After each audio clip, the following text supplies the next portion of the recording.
ceremony.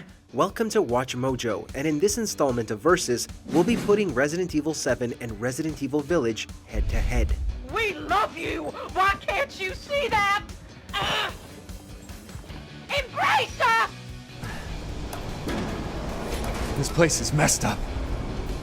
I've got to get upstairs. We'll be looking at which one is truly the best. That doesn't mean the loser is a bad game. They're both outstanding. Just that one is a better experience than the other. Let us know in the comments which one you think deserves to win. Round 1. Characters. After the misstep that was Resident Evil 6, Capcom opted for a soft reboot with 7, creating new characters, new lore, and devising a brand new setting too. Instead of the action heroes Chris, Leon, and Jill all became, we had Ethan Winters, an ordinary guy who got caught up in bioweapon research after the mysterious disappearance of his wife Mia. The other night. Yeah, no, I'm good. I'm good. It's Mia. She's not dead, she's alive. She's back. They found her? How? Mia's been captured by the Baker family, whose minds have been destroyed by a deadly mold. But none of these characters were particularly compelling. You don't see enough of the Bakers, save for Zoe, before they went insane to really feel for them, nor do you have much of a connection to Mia. You shouldn't be here. What do you mean? You contacted me. No, I wouldn't. Did I? Ethan and Mia both returned for Resident Evil Village, along with Chris Redfield, who showed his face only at the end of 7. But it's the villains that make Village such a joy to play. Give them to me, and I'll put on a show that everybody can enjoy. Oh, so gauche. What do we care for bread and circuses? While you could feel bad for Jack Baker once you found his messages, he and his ilk still weren't characterized anywhere near as much as Village's villains. The 4 House Lords and Mother Miranda at the top are extremely interesting characters, all with unique mutations inspired by gothic horror and popular culture. Every single one of them is interesting and unique, and none overstays their welcome. Listen, Ethan, you're being played. What are you talking about? You think this is a game? The Bakers are frightening, and you do feel bad for them when you start to unravel the game's story, but they've just got nothing on the 4 Lords of the Village. The Bakers are crazy and violent because they're being manipulated, not because they have concrete goals and motivations of their own. That's why Village's characters shine the brightest. Oh, be careful what you wish for, Ethan Winters. Round winner, Resident Evil Village. Round 2, Stalkers. Capcom has said that Village was toned down because 7 was too scary for a lot of people, and the stalking segments are the main reason this was the case. Being stalked through the Baker house by Mia right at the beginning was scary enough, but the segments with Jack Baker are truly terrifying. Thought you could slip out before dinner was done?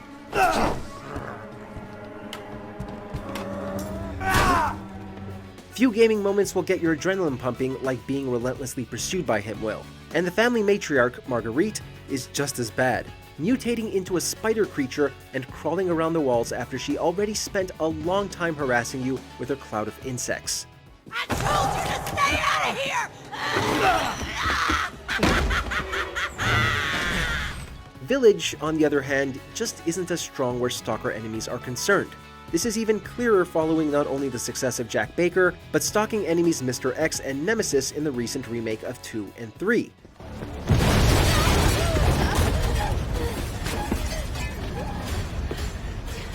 Lady Dimitrescu is a great villain, but she's not that intimidating. She's slow, very easy to lose, and her attacks are extremely simple to dodge because they're telegraphed so clearly. When you can just walk right past an enemy and immediately escape into the next room, you start to see through the cracks. Resident Evil 7 builds tension like few games ever have through the constant threat of the unkillable Bakers. In contrast to Village's frightening but easy to avoid stalkers, it's clear that Jack Baker takes the cake. There's my little boy. Round winner, Resident Evil 7. Round 3, Level Design. Generally speaking, Resident Evil games are short and sweet. You progress quickly through linear stages, learning their ins and outs as you navigate the various rooms and backtrack for better items. 7 is claustrophobic in the best way. You really feel like you're stuck in a swamp in the middle of nowhere with no help on the way. We love you! Why can't you see that? Embrace us! But the individual levels aren't always strong. The first house is reminiscent of PT, but things go downhill from there. By the time you reach Lucas's hideout near the salt mines and the flashback sequence on the wrecked ship, you'll be wishing to go back to the swamps.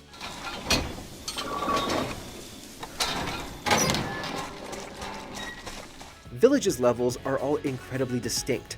You've got the village itself as a hub overrun with dangerous lichens, and then the stages themselves. You'll never get bored because you move through the area so quickly and they're all so well designed.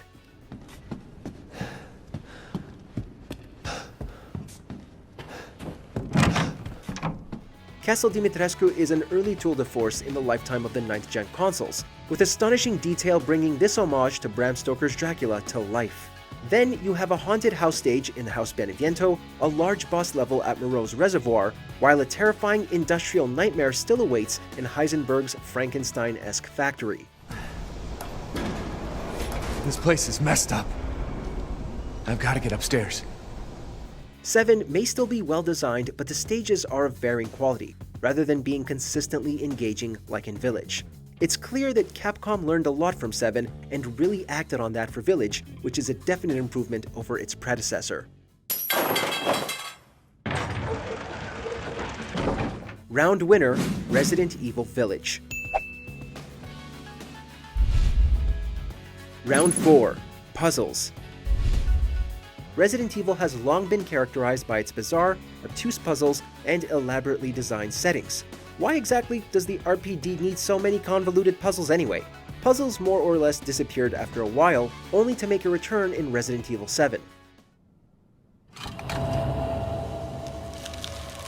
They form many of the obstacles Ethan has to surmount, often while being pursued by enemies. But it still takes more suspension of disbelief to imagine the Bakers built their ranch with these puzzles in mind, unlike the eccentric founder of Umbrella, Oswell E. Spencer. By contrast, Resident Evil Village's 4 lords have been living in the village for decades, some close to a century, seemingly with very little to do beyond terrorizing the locals. So it makes more sense that they would set up complicated puzzles throughout the region. On top of that, the puzzles are just better. The village itself has many gates you'll need to backtrack to later once you have the correct key, along with lots of treasure troves hiding unique and valuable items for Ethan to acquire. You constantly need to keep your eyes peeled for interesting finds that can combine into cool objects, like Heisenberg's hammer and Lady D's necklace. 7's puzzles are more annoying than engaging, and are often simply blocking you from progressing rather than hiding cool loot and Easter eggs. That's why Village, which uses its puzzles to pace the story and give you a constant drip feed of valuable items and lore, is better in this regard.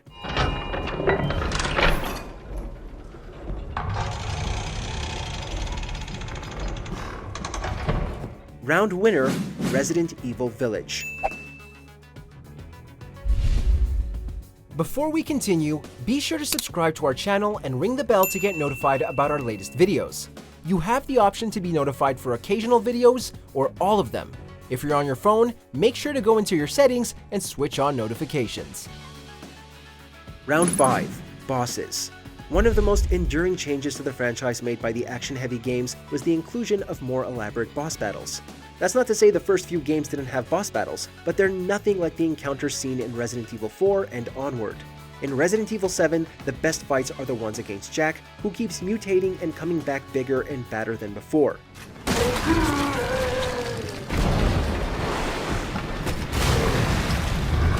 He's truly formidable when you fight him in a tiny garage with a chainsaw, and the insectoid Marguerite is pure nightmare fuel.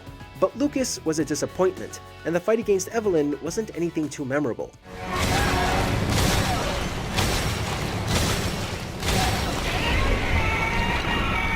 The first big boss fight in Resident Evil Village is against Lady Dimitrescu, who, after pursuing Ethan through the level, transforms into a dragon you have to fight on the battlements. Already, that's one of the coolest fights in the whole series.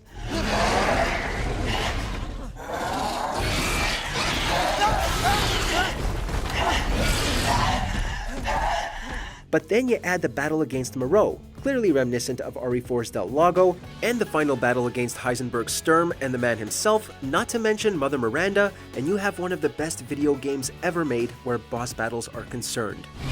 That boulder punching asshole! But you're first! The boss fights and stages are so well designed in Village that it has to be our winner this time, frightening as Jack Baker is. Ultimately, while 7 has 2 good bosses, Village has far more, and is the new gold standard for Resident Evil enemy encounters.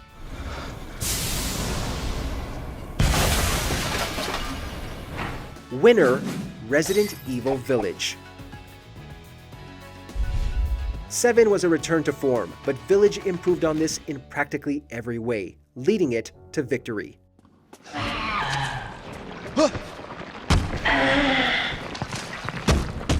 In the mood for more awesome gaming content? Be sure to check out this video here on Mojo Plays. And don't forget to subscribe and ring the bell to be notified about our latest videos.